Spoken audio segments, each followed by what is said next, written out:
যথাসময়ে শ্রমিকদের বেতন বোনাস পরিশোধ না করায় 12টি পোশাক কারখানার মালিকদের বিদেশ যাত্রায় নিষেধাজ্ঞা দিয়েছে সরকার। শ্রমিকদের পাওনা পরিশোধ না করা পর্যন্ত তারা বিদেশ ভ্রমণ করতে পারবেন না।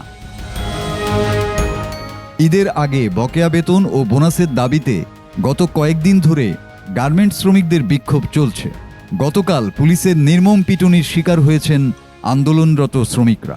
চলমান অবস্থার প্রেক্ষিতে মঙ্গলবার সচিবালয়ে এক সংবাদ সম্মেলনে শ্রম ও কর্মসংস্থান উপদেষ্টা ব্রিগেডিয়ার জেনারেল অবসরপ্রাপ্ত ডক্টর এম সাখাওয়াত হোসেন এ তথ্য জানান।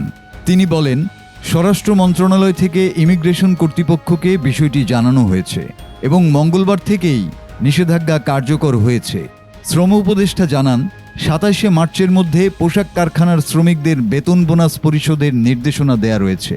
তবে 12টি কারখানা নির্ধারিত সময়সীমার মধ্যে পরিশোধ করতে পারবে না বলে জানিয়েছে, যার মধ্যে 5টি কারখানায় শ্রমিক অসন্তোষ চলছে। তিনি বলেন, যেসব কারখানা নির্ধারিত সময়ে বেতন বোনাস পরিশোধ করতে ব্যর্থ হয়েছে তাদের বিদেশ যাত্রায় নিষেধাজ্ঞা দেয়া হয়েছে। শ্রম আইন অনুযায়ী সরকার তাদের বিরুদ্ধে সর্বোচ্চ ব্যবস্থা নেবে। কারা এই নিষেধাজ্ঞার আওতায় পড়ছেন এ বিষয়ে জানতে চাইলে উপদেষ্টা জানান, কারখানাগুলোর নাম প্রকাশ করা যাবে না। তবে তিনি বলেন, এসব কারখানার মালিকদের বিদেশ ভ্রমণে সমস্যা হয় না, বাড়ি গাড়ি করতেও সমস্যা নেই, অথচ শ্রমিকদের পাওনা পরিশোধের সময় তারা নানা সমস্যা দেখান।